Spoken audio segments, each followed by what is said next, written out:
Nehemías, reconstruyendo toda una ciudad. Primero empezó Esdras, Zorobabel, reconstruyendo el templo, y Nehemías tenía a cargo de reconstruir toda la muralla que estaba alrededor de la ciudad, y dentro de la ciudad estaba también el templo. Y me preguntaba si realmente Dios quería que se reedificara este templo y este muro. ¿Qué les parece a ustedes? ¿Quería? ¿Están de acuerdo que quería reedificarse? ¿Están de acuerdo? ¿El muro también? ¿Están de acuerdo que servía? ¿Era útil? Ahora, pensando en esto, uno mira más allá y dice, che, si Dios estaba de acuerdo que se reconstruyera el templo, se reconstruyeran las murallas, ¿por qué Dios permitía tanta oposición a esta obra? ¿Se dieron cuenta que leímos oposición tras oposición, ¿no? Ya vamos a ver en detalle. ¿Qué puede haber pasado? Si Dios quería que esta obra se haga, ¿por qué ese mismo Dios permitía que tantos ataques del enemigo, tantas trabas, tantos palos en la rueda pudiesen estar? Para mostrar su poder, así como en Egipto. Muy bien. Muchas veces a través de las circunstancias difíciles nosotros podemos vivir la experiencia de la victoria. Cuando no tenemos problemas, cuando no tenemos situaciones difíciles, no vivimos ninguna victoria porque está todo normal. Ahora, también la Biblia nos enseña que a través de las pruebas, de las dificultades, nosotros vamos desarrollando nuestro carácter, nuestra confianza en Dios. Y nos vamos haciendo más fuertes y más temerosos de Dios o confiadores de Dios. Así que, aunque a veces nos parezca, cuando nos toca en nuestra vida sufrir dificultades, adversidades, luchas contra enemigos, tenemos que tener en cuenta, no es que Dios esté distraído, Dios está permitiendo para nuestro bien y para que el nombre de Dios también sea glorificado, para que nosotros también nos desarrollemos como cristianos enteros, maduros. Ahora, sin duda que enemigos hay por todos lados, ¿no? Y esto es una lucha. A mí me gustaría que vamos desde el versículo 1. Fíjense, empieza hablando directamente de los enemigos. Acá está en el gráfico Nehemías construyendo, y ahí están los enemigos mirándolo y diciéndole cosas, y bueno, nos pasa a veces a nosotros que nos dicen cosas y demás. Dice allí el versículo 1, cuando oyeron Sanbalat y Tobías y Gesem el árabe y los demás de nuestros enemigos que yo había edificado el muro. Y lo primero que hace Nehemías en este punto es identificar los enemigos. Miren, a veces son nombres, pero cuando entramos en la función que cumplía cada nombre, a veces vemos que detrás de ese nombre hay una historia pesada, ¿no? Sanbalat, como ser, era una persona que era gobernador de Samaria. No era cualquier persona, era alguien influyente. Tobías se dice que era gobernador al este del Jordán. Gesem el árabe se dice que era rey de una provincia al noreste de Arabia. Pero además cuentan los relatos que era una persona de mucha influencia política y poderosa en el imperio persa. No eran ningunos nenes de pecho, decimos hoy en la jerga nuestra, estos enemigos que tenían, ¿no? Eran personas bien preparadas, con poderes, con astucia, con un montón de herramientas para poder hacer un ataque bien certero. Así que este es más o menos el esquema que tenemos, y se mencionan otros más. Ahora, miren, cuando nosotros vemos un enemigo que viene a atacar, y creo que está bueno que nosotros tomemos referencia de estos enemigos que ha tenido Nehemías y que vemos en las historias bíblicas que siempre hubo enemigos, y a veces el enemigo tiene un nombre y un apellido, es una persona. A veces los enemigos nuestros somos nosotros mismos. Algún área de nuestra interior que se resiste a hacer lo bueno o nos induce a hacer algo que no está bueno. Entonces el enemigo a veces duerme en casa, conmigo mismo. Y soy yo mismo que a veces permito que esa parte de mí, a lo mejor la parte donde el pecado siempre hizo nido, ¿no?, puede volver.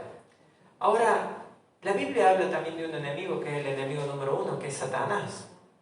Miren, Satanás, los demonios y todo el ejército de ángeles caídos que forman la potestad de las tinieblas, que así se define en la Biblia, ¿no? Está siempre opuesta a todo lo que se llama Dios y va más allá. A todos los que quieren seguir a Dios también se les va a oponer siempre. Ese es el enemigo más grande que tenemos en realidad. Por eso, identificar a los enemigos no es decir, bueno, lucho con un vecinito que por ahí me pone la música fuerte, cositas así, que decir, bueno, en definitiva, no son luchas tan contundentes. Pero cuando entendemos que Satanás también hace una lucha contra nosotros y contra Dios, cuando entendemos que nosotros mismos, cuando entendemos que a lo mejor nos rodeamos con personas que más que buscar algo bueno para nosotros, por algún lado están guiados también por esa misma mente de Satanás de destruir. Jesús dijo que vino a traer vida y vida en abundancia, en San Juan capítulo 10, versículo 10. Pero en ese mismo versículo dice, y el ladrón, Satanás, no vino sino para hurtar, matar y destruir. Quiere decir que el Señor Jesús mismo se encargó de desenmascarar, de decir, che, el diablo, aunque muchas veces te puede susurrar cosas que te atraen, el diablo tiene una función y un fin muy claro, muy definido: destruir. Ahora, todo lo que trabaja bajo el control de Satanás, alineado a este príncipe de este mundo, va tomando su misma forma. Y es como que el diablo va usando distintas herramientas, distintas personas, distintas circunstancias como enemigos para nosotros como cristianos. Ahora, qué bueno que Nehemías tenía bien claro quién era. Tenía bien claro por dónde venía el enemigo. Y nosotros nunca nos vamos a poder librar de los enemigos. El enemigo es alguien que va a estar siempre. Así que vamos a tener que convivir entre enemigos. Entonces está bueno identificar quiénes son los enemigos, porque vamos a tener que convivir. Ahora, ¿qué hacemos una vez que identificamos a los enemigos? Vamos al versículo 2, o el versículo 1, mejor dicho. Dice entonces, cuando oyeron Sanballat, dice el versículo 1, cuando oyeron Sanballat y Tobías, los enemigos, y Gesem el árabe, y los demás de nuestros enemigos, porque eran muchos, no te los voy a nombrar de enemigos, son muchos. ¿Cuándo qué? Cuando oyeron que yo había edificado el muro y que no quedaba en el portillo. Miren, esta palabra portillo, una de las acepciones de la palabra, se refiere a cuando en los muros hay grietas. O hay una parte que se arruinó del muro, se descuidó y quedó como una pequeña entrada. Las puertas, si bien acá no estaban terminadas las puertas, pero en las puertas de las ciudades siempre estaba la guardia, siempre, permanentemente había alguien vigilando. Quiere decir que no era la parte más peligrosa en este sentido, sino que ahora va a mirar, che, cuando se enteraron que los portillos, porque ellos mismos, el enemigo mismo, sabía que había grietas, había lugares descuidados donde se podía entrar el enemigo e infiltrarse adentro. Ahora, muchas veces en nuestra vida tenemos grietas. Y hay esas áreas de nuestra vida donde sentimos que somos débiles, sentimos que tenemos que hacer algo y no lo hacemos. Y sabes que por esas grietas que tenía el muro, no solamente que el enemigo podía entrar, sino que muchas veces mercaderes, al ser una cultura judía que guardaban el día de reposo, venían a comerciar entre ellos el día de reposo, cosa que para ellos estaba prohibido. Entraba el contrabando por ahí. Cuando Dios llamaba al pueblo a ser temeroso de Dios y a guardar el día sábado como un día consagrado a Dios, venían los mercaderes a venderle por ahí, no entraban por la puerta. ¿Sabes qué? Estas grietas en la vida, estos portillos que vos y yo podemos tener, y que a lo mejor sabemos a dónde están, y no los denunciamos, tratamos de aparentar que no hay, pero muchas veces por allí permitimos que entre lo que no tiene que entrar. A veces son enemigos, A veces son personas que vienen a comerciar con nosotros y a generar un vínculo, y personas que no nos hacen bien porque están en contra de lo que Dios esperaba. Así que identificar los enemigos es importante. Pero ¿sabes qué? Lo que puso furioso al enemigo es cuando los portillos fueron cerrados. ¿Por qué? Porque sabía el enemigo que por ahí tenía una entrada, y como el portillo fue cerrado ya no tenía más esa entrada. Ahora, pensaba en nuestras vidas, ¿qué puede representar el portillo? O esos lugares donde nos descuidamos. A veces la desidia, a veces esa desidia de saber que un proceder mío es malo, o dañino, o es pecado, y dejarlo como si nada pasara. Yo sé que este pecado lo tengo, ya sé que lo tengo que dejar, sin embargo lo dejo como si no pasara nada. No se ve, el portillo estaba medio oculto, entre los yuyos a lo mejor. Tal vez también el portillo sea la ignorancia de la palabra de Dios. No leo la palabra, no oro, no fomento una comunión con Dios. Si Dios me habla, no le obedezco, y eso también puede ser parte de la desidia espiritual. La irresponsabilidad, el egoísmo, ponerme yo en el centro de todo y Dios en un segundo plano, la carnalidad, el legalismo, juzgo a todos los demás, todo lo que veo mal de ellos, no tengo ni siquiera misericordia ni gracia hacia las personas. Pero hay cosas que en mí dejo pasar. ¿Sabes qué? Es tan grave que el mismo rey Salomón, que fue uno de los más sabios de todos los reyes, dijo en el libro de Cantares capítulo 2 versículo 15: tengan cuidado con las zorras pequeñas, porque las zorras pequeñas son las que van a comer las vidas y van a echar a perder todo lo que ustedes siembran. Ahora, podremos decir, che, es más peligroso un zorro grande, y decir, bueno, sí, matemos los animales grandes. Pero Salomón dice, mira, he descubierto que hace un daño grande a aquel animalito que parece indefenso, pero de pronto se sube en la noche y te come todas las uvas y arruina todo el racimo porque voltea todo lo que está ahí. Entonces dice Salomón, cazadme las zorras pequeñas, cazadlas, atrapadlas, porque te va a seguir arruinando y vos seguís permitiendo que eso pase. Ahora, en el versículo 2 dice, Sanballat y Gesem, de nuevo los enemigos, enviaron a decirme, ven, Nehemías, reunámonos en alguna de las aldeas en el campo de Ono. Mas ellos habían pensado hacerme mal. Acá viene una invitación súper del enemigo. Este ratoncito también parece que ha sido invitado por la seducción de ese quesito, que qué rico ese quesito, pero está en una trampa, así que se puso un buen casco y allá voy, dijo, ¿no? Ahora, miren, los enemigos que están alrededor están comandados generalmente por alguien que quiere destruir. No es alguien que le da lo mismo hacer o no hacer, es alguien que quiere destruir intencionalmente. Ahora, acá Nehemías se encontraba con enemigos que él tenía que rechazar esas invitaciones que venían de ellos porque sabían que eran dudosas. Y fíjense que de una manera amistosa dicen, vení Nehemías, te vemos recansado de la obra, vení, unámonos todo, no importa, somos lo mismo. Y en el fondo Nehemías, mirando bien, se da cuenta que no era lo mismo. Fíjense que acá podemos ver hasta un poco el discernimiento espiritual que tenía Nehemías. De mirar un poco más allá y mirar el peligro donde está y el riesgo que tienen las cosas. Porque no es lo mismo que te invite el enemigo a que te sientes tranquilo cuando sabes que en algún momento se va a cruzar y te va a hacer un daño. Ahora, la Biblia está llena de advertencias con respecto a estos enemigos, ¿no? Pablo lo diría en Efesios capítulo 4, 27, dice, ni deis lugar al diablo, un versículo cortito, pero te dice, che, tened cuidado, no te descuides, no le des lugar al diablo. ¿Cuánto lugar no le tengo que dar al diablo? Cuando viene con una topadora para llevar, no, a veces es muy sutil como en las zorras pequeñas.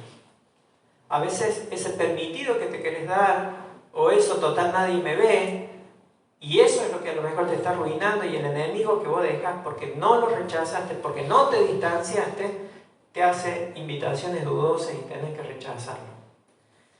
Cuando tomas decisiones peligrosas que te pueden dañar y preferís en tu razonamiento interno decir, bueno, prefiero que nadie lo sepa, y decir, bueno, no le voy a pedir consejo con respecto a esta decisión que tengo que tomar a nadie que sea espiritual, porque ya sé que me van a decir. Y vos mismo te aislás. Ahora, no sos tonto, no soy tonto. No pedimos consejo porque ya sabemos lo que nos va a decir una persona espiritual, pero en realidad estamos decididos a coquetear con el enemigo, a mantenernos en esa postura que no es buena. Y ese termina siendo un peligro y tenemos que tener cuidado. No podemos juguetear con el enemigo. Mira, el enemigo se presenta como un ángel de luz también. El diablo está rotulado así. Es que es muy sutil. Mira, el enemigo Satanás, cuando te invita, lo va a hacer. Te va a invitar con cariño. Te va a invitar con amor. Vos vas a percibir como que, qué bueno que me invita. Ahora, llamale diablo, llamale una mala influencia, llamale un enemigo del que sea, pero siempre va a ser cariñoso con vos. Segundo, el enemigo te invita con carisma. Nunca el enemigo te va a invitar a algo que a vos no te guste, que no te sirva. Entonces, todas las tentaciones del diablo, toda la obra de Satanás está basado en ponernos al frente algo que a nosotros nos gustaría tomar y hacer. Porque si no, el diablo estaría fracasado, estaría sentado al lado del cordón de la vereda, con los brazos cruzados, y decir, nadie me lleve el apunte. Y alguien más sabio que el diablo le tendría que decir, lo que pasa es que no lo está tentando con algo que le gusta a la gente. Es que en realidad el diablo siempre que nos va a tentar, Satanás, el enemigo, lo va a hacer con algo que tenga carisma, que sea atractivo. Pero también Satanás siempre se va a enfrentar con nosotros con convicción. Él trata de convencernos. Por eso, entrar en diálogo con el enemigo es gran parte de un problema. Porque empezás a charlar y a decir, bueno, somos lo mismo, es malo, pero no me va a hacer tanto mal porque yo estoy firme. Y ahí empezamos a tomar posturas que nosotros nos enfrentamos con Satanás. Mira, para que te acuerdes, les puse las 3 con C. Es cariñoso, es carismático y es convincente. Y Satanás trabaja así. Y Nehemías termina diciendo este versículo, mas ellos habían pensado hacerte mal. Todas las invitaciones que el diablo nos haga, Satanás nos haga, son para nuestro mal. A la larga son para nuestro mal.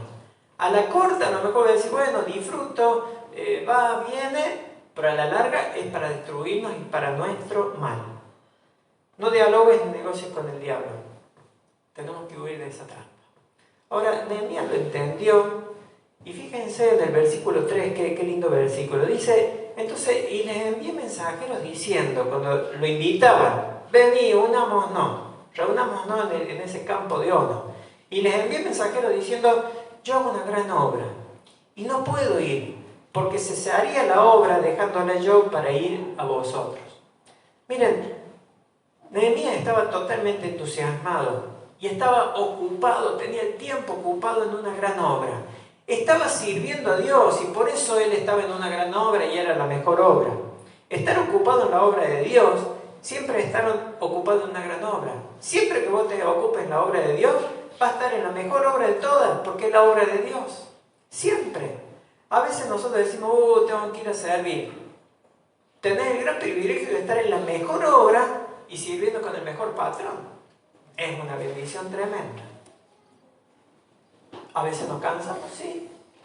A veces no recibimos aliento, sí. Pero estamos en la mejor obra. Y Nehemías lo sintió así. Había piedras grandes que remover. Y aparte estaban los enemigos y había que mover al pueblo y algunos eran vagos. Pero él se sentía que estaba en la gran obra. Ahora fíjate, mantenerte ocupado en la obra de Dios es lo que muchas veces nos va a ayudar a estar protegidos de estar tanto en contacto con el enemigo, de hacer alianzas con el enemigo. Si Nehemías hubiera estado tranquilo, con los brazos cruzados, en la reposera, mirando así la tierra, A lo mejor dice, y si no tengo nada y me invitan, voy. Ahora, cuando vos estás ocupado con Dios, cuando tu mente está ocupado con Dios, cuando tu corazón está ocupado con Dios y estás entusiasmado y tu cuerpo te acompaña y vos decís, tengo unas ganas bárbaras de continuar con esta gran obra. Cuando todo tu ser está ocupado con Dios, hay muchos menos rincones para darle al enemigo. Porque el diablo también está interesado en tu corazón, en tu mente, en tu cuerpo. Está interesado.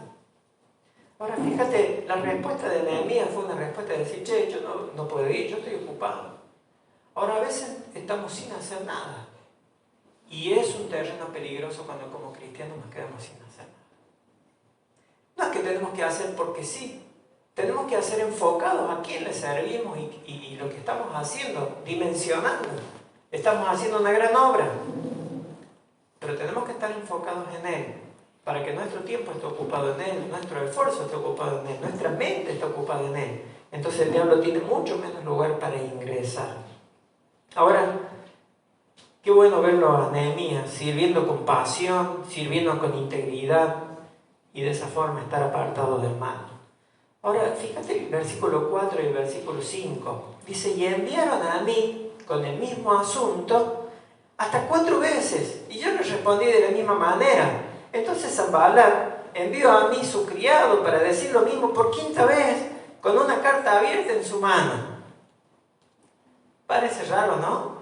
Con lo mismo, insistiendo. El versículo 4 dice que fueron 4 veces. El versículo 5 dice por 5ª vez. Parece que Dios dejó ahí unas reglas mnemotécnicas, así nos vamos acordando. Pero a repetir lo mismo, porque el enemigo no se cansa de repetir lo mismo, porque tiene fijo en la cabeza que tiene que destruir, y la forma de destruir es avanzar. No toda la vida sigue insistiendo con lo mismo. En este caso fue insistente en algo, porque a lo mejor entendía que podía llegar a convencerlo en esa etapa de la vida donde estaba viviendo Nehemías. Y no sabemos la etapa de la vida que estamos viviendo nosotros, y a veces el enemigo puede venir, insistir. ¿Y qué pasa cuando insiste mucho?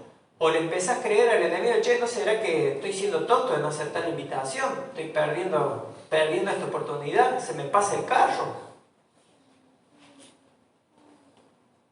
A lo mejor hay un jovencito acá que es temeroso de Dios y hay una linda chica que no conoce a Dios y que no ama a Dios ni se quiere alinear a buscar a Dios en su vida.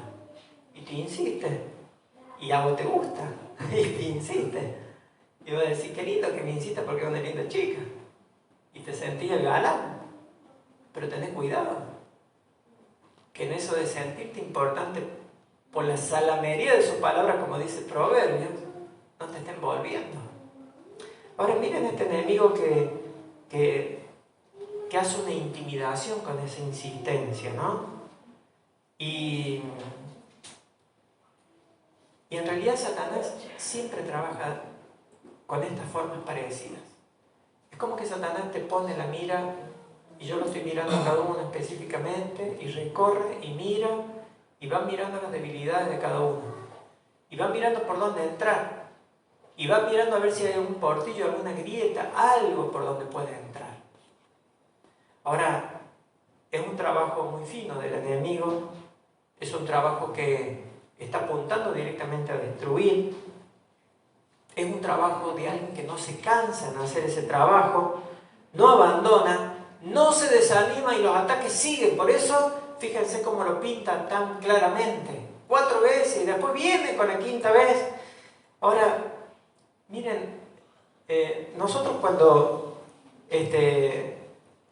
detectamos al enemigo, cuando vemos la influencia del enemigo y cuando vemos cómo trabaja el enemigo y vemos toda esta tarea, tenemos que ponernos del lado de la lucha.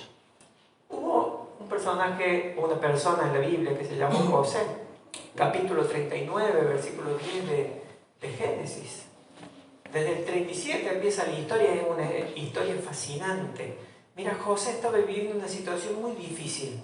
Había sido maltratado por los hermanos, había sido echado a una cisterna, lo vendieron, lo deportaron, lo llevaron a unos mercaderes a Egipto, y ahí en Egipto, sin nadie conocido, sin parientes, sin amigos, simplemente cayó a un lugar como esclavo. Él podía haber sacado una hoja completa y otra y un libro de decir, todas estas cosas he sufrido. Ahora, cuando encuentra trabajo como esclavo, en realidad lo compran como esclavo, aparece en escena la esposa del amo, Potifar, que se llamaba el amo. Y ahí empieza esta mujer, una mujer no temerosa de Dios, y que no tenía problema de engañar a su esposo, y dijo, José, ¿vos sabés que vos sos lindo? Entre toda la mala que venía viviendo José, que alguien le diga lindo en un país extraño, y él habrá mirado, che, qué bueno, yo soy José. Y habrá mirado para atrás y decir, che, ¿qué tiene de malo si me está invitando? Y en realidad iba con toda esta mujer, porque dice que lo invitaba para acostarse con él y tener relaciones sexuales. Algo que José entendía, porque era temeroso de Dios, que eso no estaba bien. Pero mira José, podía decir, che, acá nadie me conoce, no tengo ningún amigo, y tantos hermanos que tengo, ninguno está acá, ni mi papá. Tengo la vía libre para hacer lo que quiera. Aparte estoy solo, me ofrecen compañía y necesito compañía. Aparte he sufrido un montón de cosas, me justifico, me merezco tener una relación con una mujer. ¿Qué me importa que es la esposa de Potifar?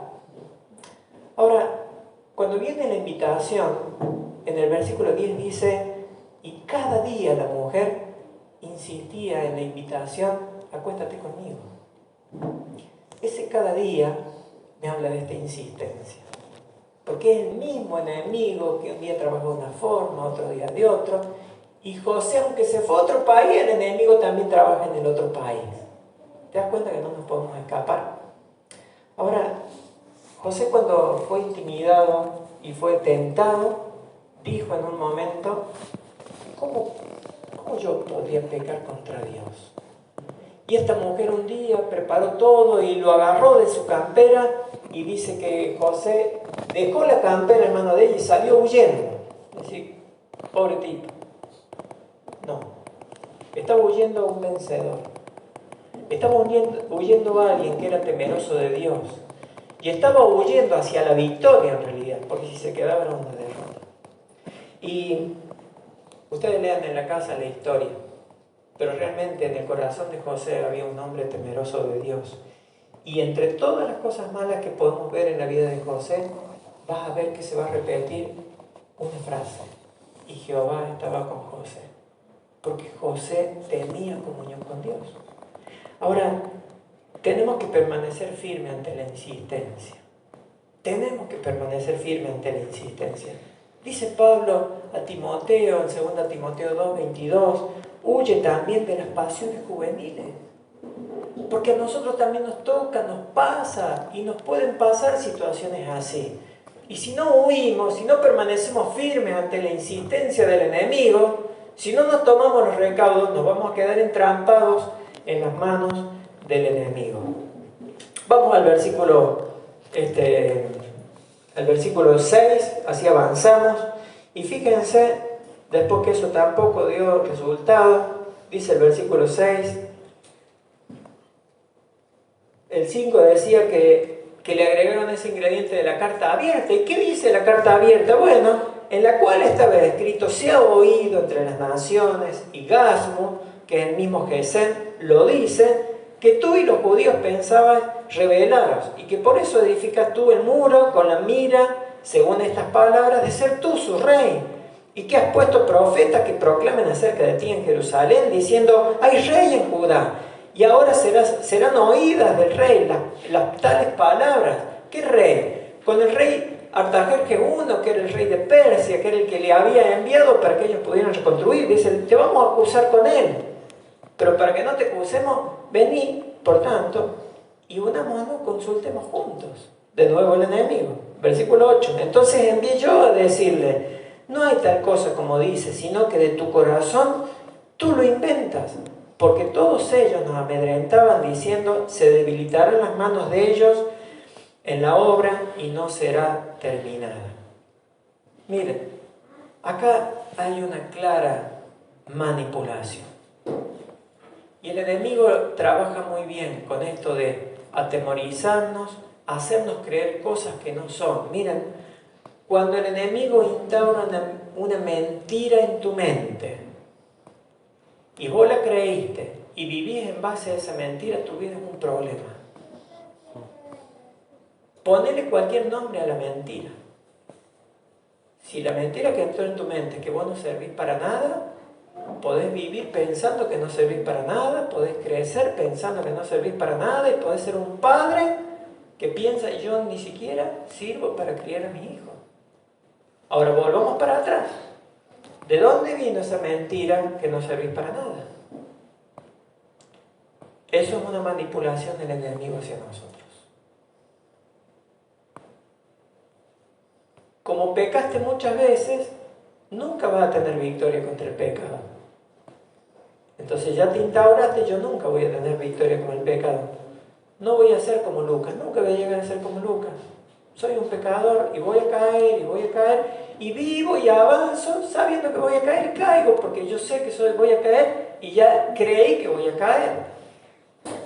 Entonces, muchas veces ser presa de esa manipulación del enemigo porque metió mentiras que las creímos. Ahora Dios nunca miente. Dios siempre dice la verdad. Si vos te vas al discipulado 1, vas a ver en el apéndice 2 lo que sos en Cristo. Créele a Cristo lo que te dice que sos. No le creamos a la mentira del enemigo porque ahí nos va a manipular. Miren, acá viene el ingrediente de la carta abierta. Es decir, tengo una carta abierta. El problema de la carta abierta, ¿sabes cuál es? Que la pueden leer todos. Entonces la carta que hablaba mal de Nehemías o en contra de Nehemías, ahora no solamente le iban a decir a Nehemías, sino que se iba a enterar todo el pueblo lo que ellos pensaban de Nehemías y daban por sentado que era una verdad. Por eso era peligroso esto. Era un ingrediente muy, muy peligroso. Ahora, el enemigo, en el versículo 6, le quiere hacer creer algo que no es verdad. Fíjense que dice, se ha oído y Gesmu lo dice. Nada concreto, ¿no? Pero todo un invento que parece que le da consistencia al invento. Se ha oído, dice el versículo 6, se ha oído entre las naciones. No solamente que el enemigo miente, sino que es exagerado. Entre las naciones. Si estaban hablando de algo acá, ya eran muchas naciones, parece. Y uno cuando empieza a sugestionarse, como cuando alguna vez te entraron a robar o te pasó algo, y de pronto al otro día vos tenés que dormir en esa misma casa. Y te acostás a dormir. Y te tapás con el colchón. Y te moviste para un lado y sentiste un ruidito. Y dijiste, ahí viene de nuevo. ¿No? Y te moviste para el otro lado y sentiste, ese es un paso. Y así empiezas a sugestionar y te tapas y decís, no quiero escuchar, pero sí quiero escuchar, porque si entran y me encuentran acá, ¿qué hago? Y te levantás, bajás y abrís la puerta del garaje y había un sapo que estaba rascando la puerta que quería salir. Pero mientras tanto vos te sugestionaste que ya venía el enemigo y tenía un arma larga y que te iba a robar todo y que te iban a atar y cadena. Porque el enemigo trabaja así. Sugestiona. Ahora, fíjate que inventa argumentos falsos. Pensás revelarte, querés ser el rey. Has puesto profetas, le dice ahí. Un montón de inventos. Pero después va con amenazas. Mira que si vos no haces algo al respecto, voy a ir al rey de Persia y le voy a contar. Ahora el rey de Persia es el que le había dado permiso. Sin embargo, lo mismo le dicen, mira que le voy a acusar. Así que lo querían acorralar de todas maneras. Y por último dice, bueno, para que no le contemos al rey, unite con nosotros y ya está listo, para evitar dañarte. Mirá, el enemigo siempre va a infundirte ese temor. Infunde miedo. El enemigo te va a hacer sentir culpable. El enemigo te dice que te irá mal. A él se lo dijeron. Tus manos se van a debilitar y no vas a terminar la obra. Pero ya había terminado casi toda la obra. Mira el enemigo como hasta el último va atacando. Y qué bueno que nosotros entendamos que el enemigo de nuestra vida trabaja igual. Ten cuidado cuando te manipulan. Ten cuidado lo que tenés en tu mente, que te va dictando cosas en base a verdades que no son. Mejor dicho, fundadas en mentiras. Y si no has sido diligente en que las verdades de Dios se instauren en tu mente, vos vas a tener un problema. Vas a conducir tu vida por las mentiras del diablo y no por las verdades de Dios. Y eso es sumamente peligroso.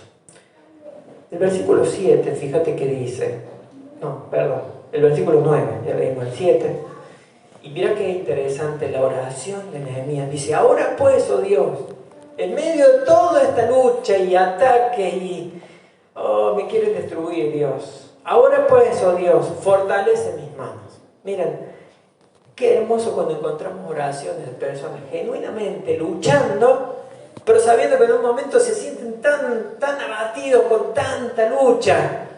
¿Y qué hacemos cuando nos sentimos con ese abatimiento? Dios, fortalece mis manos. Dios, te necesito en la lucha, vos la estás viendo, es grande. Me cansa.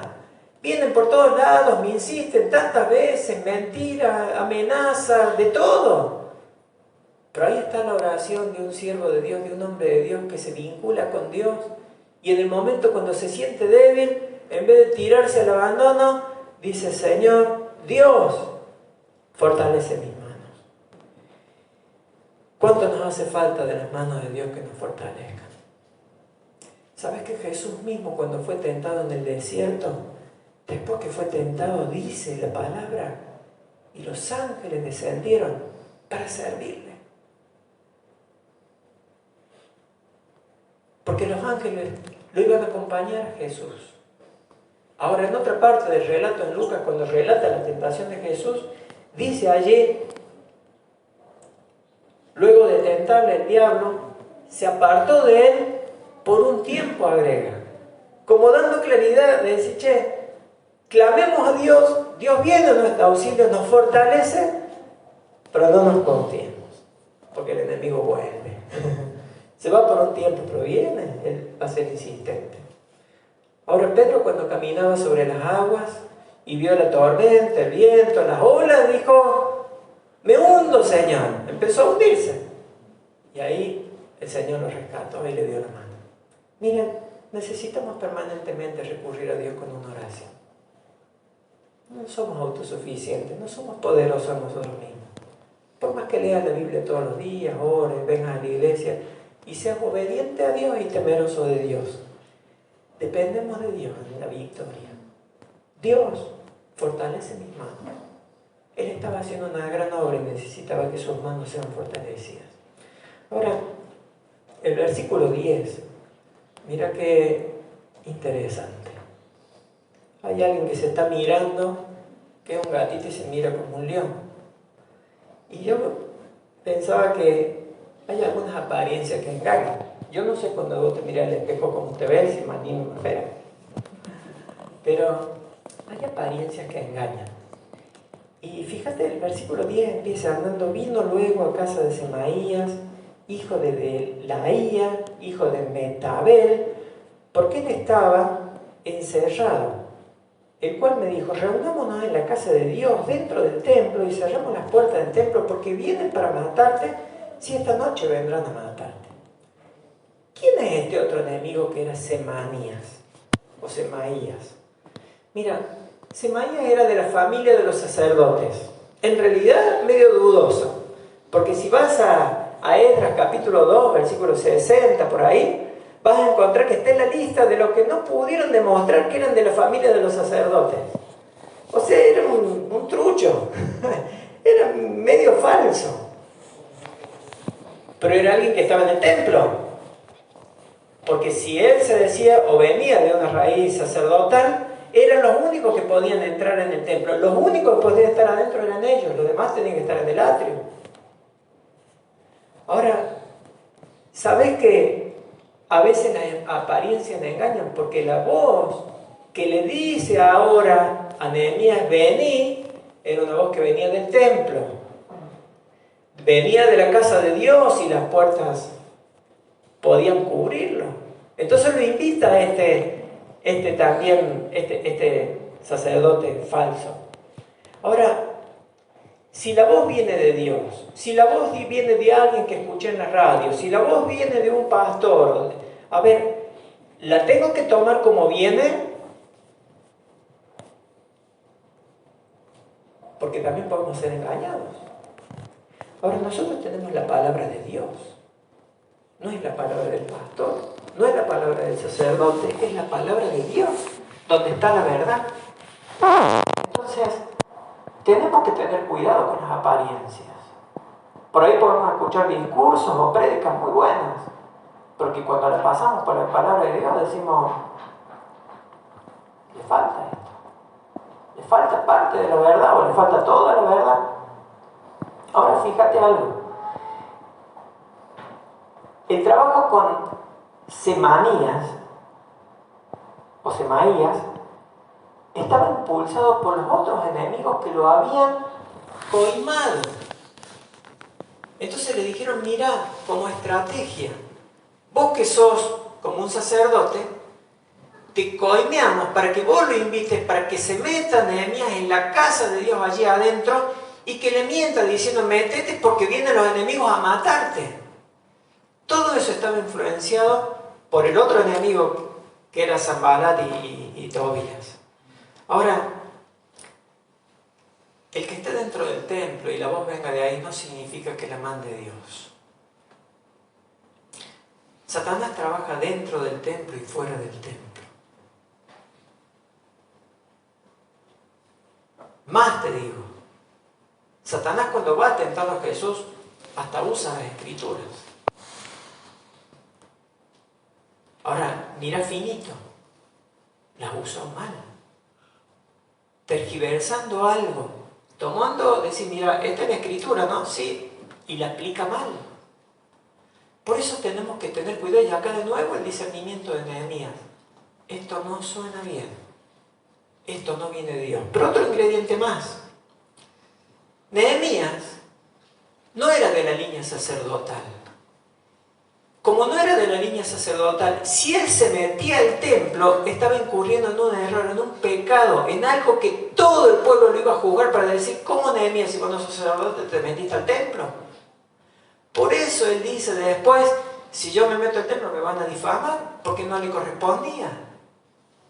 Miren cómo el enemigo arma estrategias, pero fuertes, poderosas, donde tenemos que tener discernimiento para decir, esto no viene de Dios, no me conviene.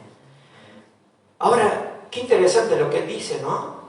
Dice, un hombre como yo ha de huir, y quién que fuera como yo entraría al templo para salvarse la vida. Ahora pensaba cuando él decía, un hombre como yo ha de huir. ¿Quién era Nehemías? Era un siervo de Dios, confiaba en Dios, dependía de Dios, conocía a Dios. Y podemos agregar un montón de cosas y decir, si yo confío en Dios, si yo dependo de Dios, si mi esperanza está en Él, ¿por qué me tengo que plegar a una estrategia que viene del enemigo? Me pregunto y quiero que te preguntes. Interesante, ¿no? Ahora, Nehemías agrega y dice, ¿y quién que fuera como yo? Ahí te está refiriendo a vos. A vos, Jorge, habla de vos, Jorge. Gustavo habla de vos. Habla de nosotros. ¿Y quién que fuera como yo, una persona que busca a Dios, que quiere temer a Dios, que quiere hacer las cosas bien, haría eso? De hacer una alianza con el enemigo para cubrirme. Entonces, ¿confiamos en Dios o no confiamos en Dios? Si confiamos en Dios, no nos encerremos. Bárbaro. Ahora, el discernimiento espiritual de Nehemías sin duda que estaba desarrollado por conocer a Dios, por estar en contacto con la ley de Dios. Fue sobornado, fíjense el versículo 30, porque fue sobornado para hacerme temer, así, y que pecase y le sirviera de mal nombre con que fuera yo infamado por esa causa que no era judía. Acuérdate Dios. Y termina diciendo, procuraban infundirme miedo. Ahora, tremenda la obra del enemigo. Acá tenemos enlistado todos los puntos. Pero yo quería terminar con el versículo 15. Mira el versículo 15, qué lindo versículo. Dice el versículo 15, y fue fue terminado pues el muro el 25 del mes de Elul, en 52 días. Oh, después de estar renegando tantos días con tantas cosas, piedras, ladrillos y muros caídos y enemigos por todos lados, terminaron esta obra del muro en 52 días. Y fíjate qué interesante el versículo 16, porque dice que cuando lo oyeron todos nuestros enemigos, temieron todas las naciones que estaban alrededor de nosotros y se sintieron humillados y conocieron que por nuestro Dios había sido hecha esta obra. Fíjate, cuando la obra fue terminada, los que antes infundían miedo, temieron. Los que se consideraron superiores fueron humillados. Y los que se oponían reconocieron que fue Dios el que le ayudó a terminar la obra. Sin duda que cuando nos ponemos en las manos de Dios, tenemos que dar gloria a Dios cada vez que vemos una victoria. Porque Dios es un Dios de victoria que quiere que nosotros vivamos en la victoria. Nos anima a que vivamos en la victoria. Pero tenemos que tener cuidado como Nehemías. Es muy fácil pisar el palito, como decimos en nuestra jerga, ¿no? Es muy fácil dejar un huequito ahí que nadie lo ve y nadie sabe. Qué fácil que es deslizarnos. Ahora, qué lindo cuando vivimos esa victoria en Dios. Y podemos decir, gloria a Dios que nos da la victoria en Cristo Jesús. Tal vez, mirándote a vos mismo, en tu vida, decís, ¿en cuántas cosas he sido negligente y he permitido que el enemigo entrara, ¿no? Y entró por un lado, después entró por el otro, siento la insistencia acá y estoy a punto de ceder. Yo te quiero animar en esta mañana. ¿Por qué no poner tus ojos en Jesús? Hay una canción que dice que en Jesús fuerte soy. Porque podemos estar en esa roca firme. Y podemos estar débiles, pero podemos hacer esa oración. Señor, fortalece mis manos, ayúdame que estoy débil. Estoy por caerme. Se están por deslizar mis pies, como dijo David. Yo te quiero animar en esta mañana que podamos cantar juntos esta canción. Y tal vez cuando cantemos y algunos en vez de cantar meditan, pero podemos pensar en esta palabra de Dios que nos alienta en esta mañana a permanecer en esa gran obra que estamos haciendo. Tal vez algún punto de esto fue el que más te identificaste y decís, yo necesito de esto. Y yo te quiero animar que en Jesús hoy puedes creerle y sentir que sos fuerte en Él, que en Él podés confiar plenamente. Cantamos la canción, nos ponemos de pie y terminamos.